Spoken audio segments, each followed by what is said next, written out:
Aéroport de Lagos, capitale économique du Nigeria. Une trentaine de passagers, tous blancs, s'apprêtent à rejoindre leur plateforme pétrolière offshore dans le sud du pays. Une des zones les plus dangereuses d'Afrique, surtout quand on est blanc. Depuis août dernier, plus de 200 employés de compagnies pétrolières ont été kidnappés dans la région. À l'arrivée, même si c'est juste pour un trajet court, nous avons une escorte qui nous emmène de l'aéroport à l'héliport, ce qui représente juste 1 kilomètre. Après, on va travailler sur les plateformes offshore. Quand on est engagé pour travailler au Nigeria, on touche une prime de risque spécifique. Ici, on l'appelle le bonus nigérian. 1 heure de vol avant d'arriver dans le delta du fleuve Niger. C'est ici qu'on trouve l'une des plus importantes réserves de pétrole du monde.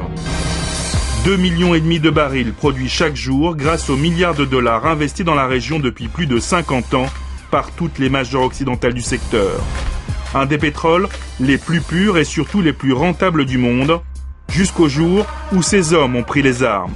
Leur spécialité, le sabotage et le kidnapping de travailleurs occidentaux. On se bat pour les habitants de la région du delta du Niger. Nous combattons le gouvernement qui a bafoué nos droits.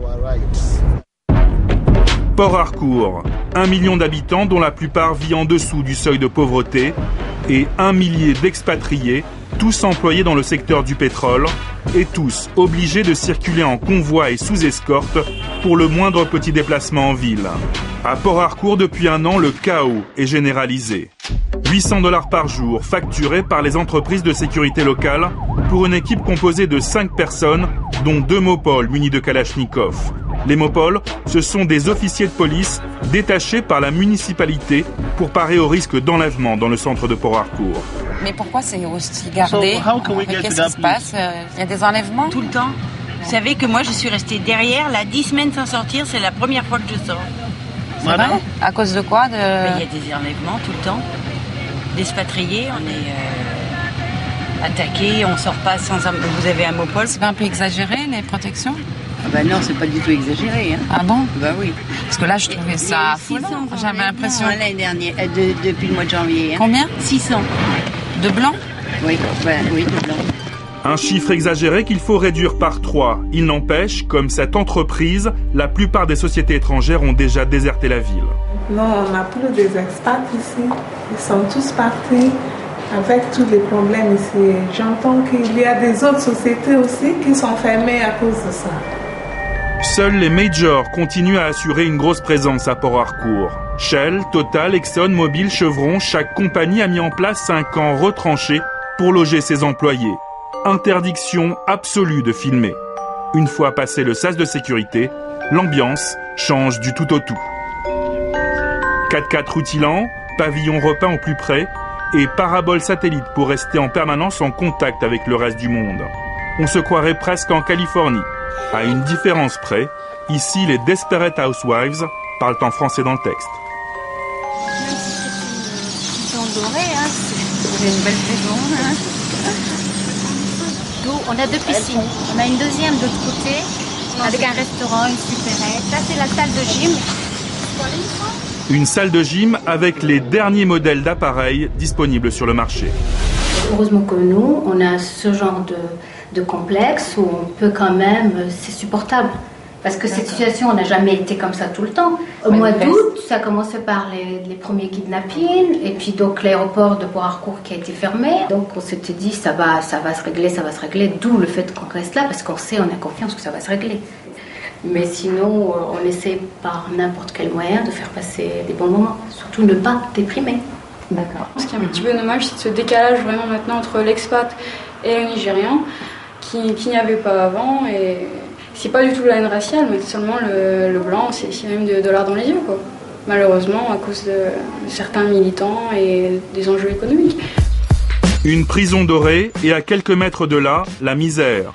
L'arrivée des majors pétrolières a totalement bouleversé le fragile équilibre économique de la région. De moins en moins de terres cultivables à cause de la présence massive des pétroliers et pratiquement plus de poissons à cause de la pollution qui en résulte. Dans cette région, nous ne cuisinons qu'à base de poissons. On a toujours pêché ici et dans d'autres zones du coin. Mais maintenant, à cause du pétrole, nos vies sont détruites. Notre peuple souffre. C'est pour cela que nous demandons aux pétroliers de venir constater par eux-mêmes ce qui nous arrive ici. Les accidents de pipeline sont fréquents dans la région. À chaque fois, une marée noire qu'il faut plusieurs années pour résorber. Anne Briggs est proche du MIND, un des principaux mouvements opposés au pouvoir central dans la région. Elle milite depuis des années contre les abus des pétroliers.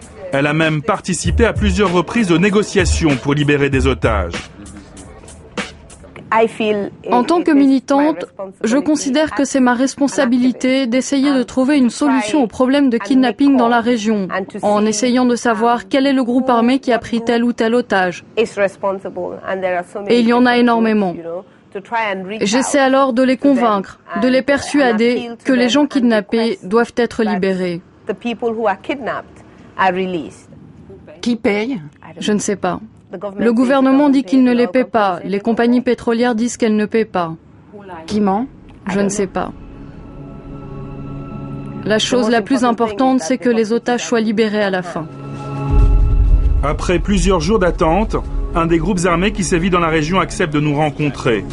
Leur campement, situé en pleine zone marécageuse dans les mangroves qui entourent Port Harcourt, est régulièrement ravitaillé. Pas de nourriture aujourd'hui, mais de la bière et du gin.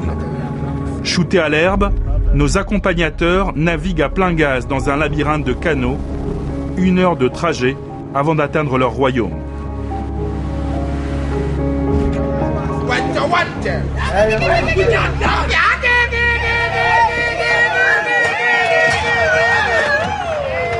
En tout, une centaine de combattants armés, plus bandits de grand chemin que militants politiques.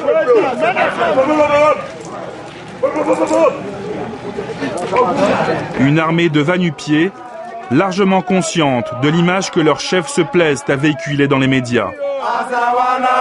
Celle de Robin des Bois, qui vole aux riches pour donner aux pauvres.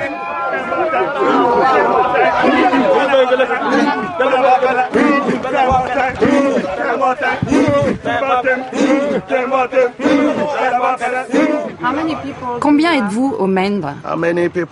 Nous sommes plus de 50 000 personnes. Nous nous battons pour le peuple du delta du Niger.